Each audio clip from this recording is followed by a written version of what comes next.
Dios les bendiga en esta tarde. Es un placer compartir nuevamente la palabra del Señor. En esta oportunidad vamos a leer en Génesis 28:10. Génesis 28:10 dice: Salió pues Jacob de Berseba y fue a Harán, y llegó a un cierto lugar y durmió allí porque ya el sol se había puesto. Y tomó de las piedras de aquel paraje y puso a su cabecera y se acostó en aquel lugar. Y soñó, y aquí una escalera que estaba apoyada en tierra y su extremo tocaba en el cielo, y aquí ángeles de Dios que subían y descendían por ella.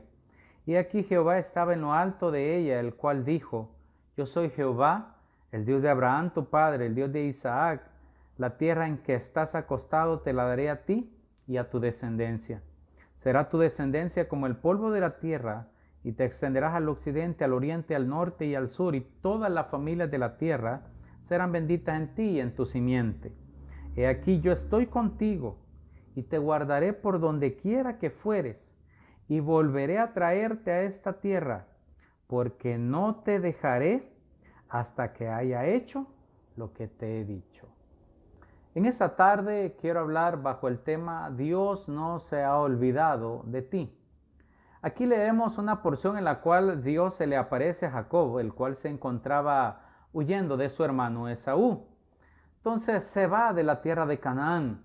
Por eso Dios se le aparece en sueño y le muestra y le dice que toda esa tierra se la dará a su descendencia y que Él lo va a guardar por donde quiera que fuera y lo va a volver a llevar a ese lugar para recibir la bendición del Señor, que Él lo va a guardar en todo momento. Porque dice la parte principal: porque no te dejaré hasta que haya hecho lo que te he dicho. En algún momento determinado de nuestras vidas, quizás tuvimos una idea sobre algún negocio, sobre alguna situación que emprender, algún trabajo, alguna obra en el ministerio del Señor, pero el tiempo ha ido pasando y hoy, con esta pandemia, nos preguntamos si Dios no cambió sus planes sobre nuestras vidas, si aún siguen siendo los mismos. Algo que no tenemos que perder de vista y tenemos que tener cimentada en las mentes, en nuestros corazones, es que a Dios no le agarra nada por sorpresa.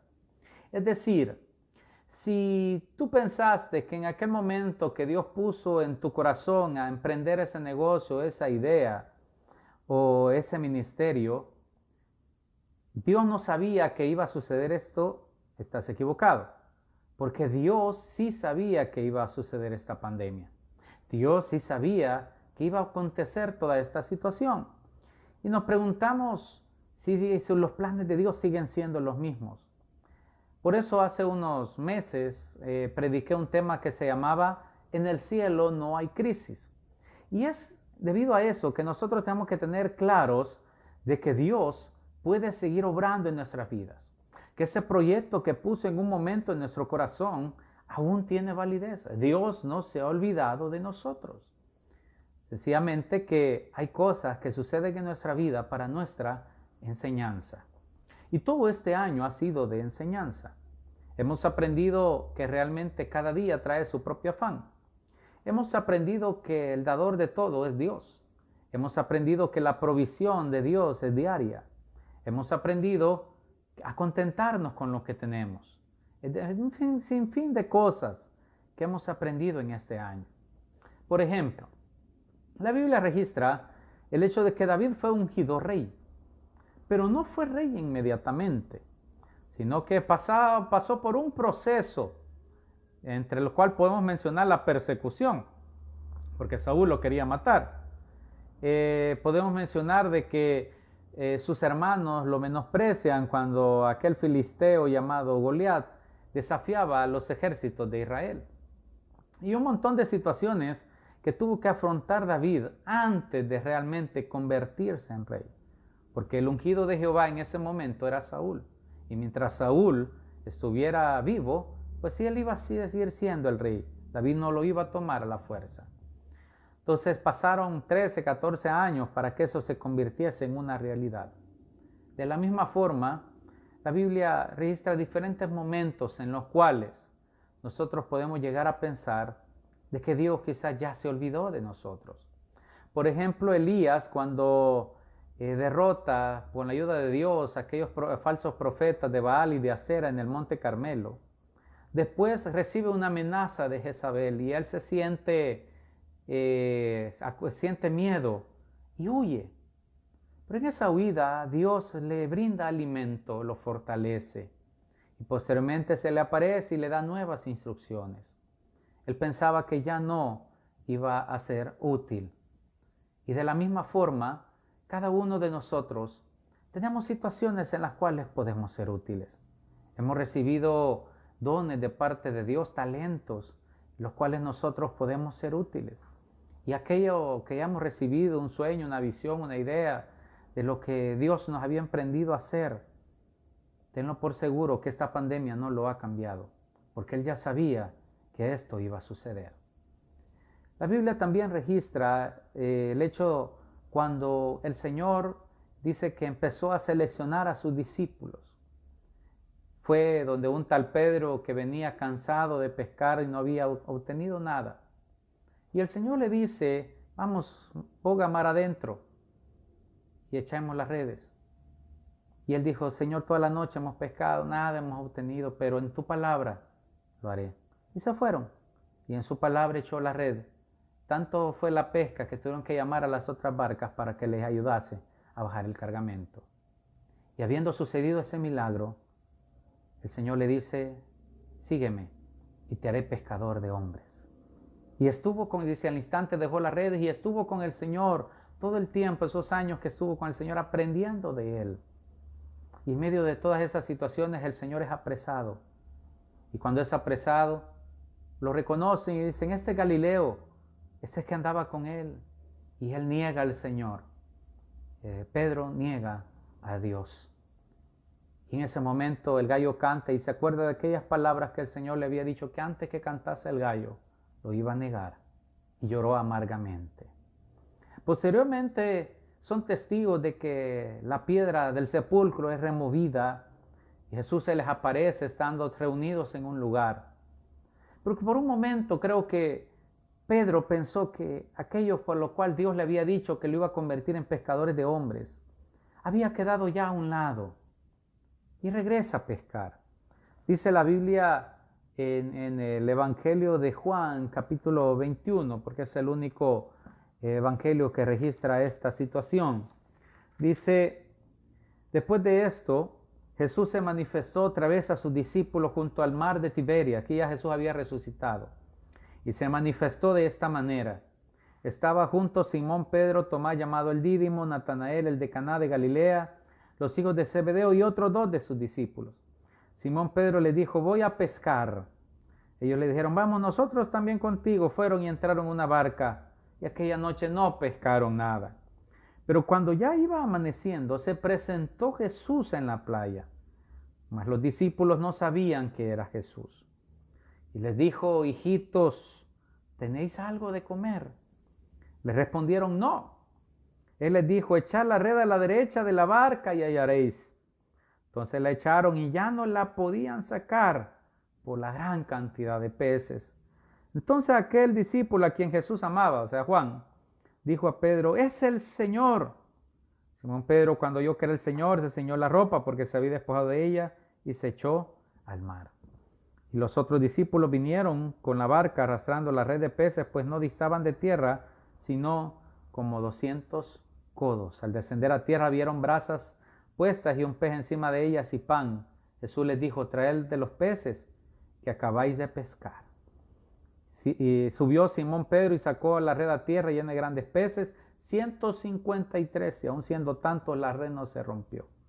Él les dijo, Jesús, venid y comed. Y ninguno de los discípulos se atrevía a preguntarle, ¿tú quién eres?, sabiendo que era el Señor. Vino pues Jesús, tomó el pan y lo dio, y asimismo del pescado. Y esta era ya la tercera vez que Jesús se manifestaba a sus discípulos después de haber resucitado de los muertos. O sea, el Señor se aparece buscando nuevamente a sus discípulos para reconfirmarles el llamado que había hecho sobre sus vidas, de que ya no iban a ser pescadores, en este caso de peces, en redundancia, sino de hombres. Y les vuelve a encomendar a Pedro que apaciente sus corderos, que pastoree sus ovejas y que apaciente sus ovejas. ¿Por qué razón? Porque quizás los discípulos dijeron, bueno, ya todo se perdió, ya el Señor quizás ya no se acuerda de nosotros, pero el Señor fue a buscarlos donde estaban. Y posteriormente, cuando asciende al cielo, les dice, no se vayan de Jerusalén hasta que han recibido poder de lo alto, y cuando el Espíritu Santo viene con poder sobre ellos en las fiestas del Pentecostés, Pedro se para ante una multitud con denuedo, con autoridad, y habla acerca del Señor. Y se convirtieron muchas personas en aquel día. ¿Por qué? Porque Dios no iba a dejar tirado aquellos años que había estado discipulando a Pedro y a sus discípulos. Solo que había sido un tiempo de preparación.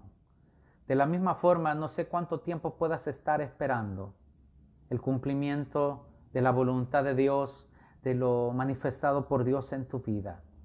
Pero lo que sí te puedo decir en esta hora es que Dios no se ha olvidado de ti y de que todo lo que ahorita estás viviendo es preparación para todo aquello que Dios quiere llevar a tus vidas. Dios sigue siendo el mismo ayer, hoy y por los siglos. Y con ese amor con que trató a sus discípulos, con ese amor nos trata siempre. Porque en un momento les dice, bueno, ¿y ustedes qué están haciendo? Yo no los he llamado a eso. No les dice así, sino que les pregunta, hijitos, ¿tenéis algo de comer? Se preocupó por ellos. Y así como la primera vez lo fue a buscar, lo llevó y le dio esa pesca milagrosa, hoy para que se acuerde de dónde lo sacó, lo vuelve a hacer. Y le dice, apacienta mis ovejas, pastorea mis ovejas, apacienta mis corderos. Dios sigue siendo el mismo. Y Dios quiere coronarnos de favores y misericordias. Así que esfuérzate, como dijo el apóstol Pablo a Timoteo, esfuérzate en la gracia. El tiempo llegará en el cual Dios cumplirá. El salmista dice, Jehová cumplirá su propósito en mí. Y como le dijo Dios a Jacob, no te dejaré hasta que haya dicho lo que te he dicho. Y Dios no te va a dejar hasta que cumpla su propósito en tu vida. Así que, si tú ya sabes que para qué Dios te ha escogido, pues sigue esperando, sigue orando, sigue leyendo su palabra. Pero si tú no sabes, pues es un buen momento que le preguntes, ¿para qué me quieres usar? Señor, Señor, ¿qué quieres hacer con mi vida? Aquí está. Es buen momento. Y para que Dios revele su propósito a nuestras vidas. Pero como le dije al inicio, Dios no se ha olvidado de ti. Vamos a orar. Bendito Señor y Padre, te damos gracias. Te bendecimos y te glorificamos en esta hora. En el nombre de Jesús, oh Dios, bendice a cada uno, Señor, que van a ver este video, Señor, en el nombre de Jesús en los próximos días. Que tú sigas ministrando, que sigas hablando, que tú seas, oh Dios, obrando en cada vida, Señor. Póngase el querer y el hacer de acuerdo a tu buena voluntad. Para, Señor, en el nombre de Jesús, puedas tú, Señor Dios, mostrar los propósitos para los cuales has llamado a cada uno. En el nombre de Jesús, porque no estamos para hacer macetas, Señor, sino con un propósito tuyo en esta tierra. Oh Dios, en esta hora bendice, Señor, a cada uno, bendice sus fuentes de ingresos. Oh Dios, a la cena sea bendecida por ti, oh Dios, tu obra, Señor, en el nombre de Jesús. Reprendemos toda obra de maldad, toda tiniebla que es levantar contra las vidas. En el nombre de Jesús y por esta nación, Señor, por sus líderes. Oh Dios, que seas tú dando sabiduría, entendimiento, Señor, en el nombre de Jesús, y seas tú obrando, Señor, por cada uno. Gracias, Padre, bendice cada hogar, cada familia, Señor, que ve este video, en el nombre de Jesús, te damos gracias. Amén y amén. Dios me lo bendiga. Hasta la próxima, un fuerte abrazo.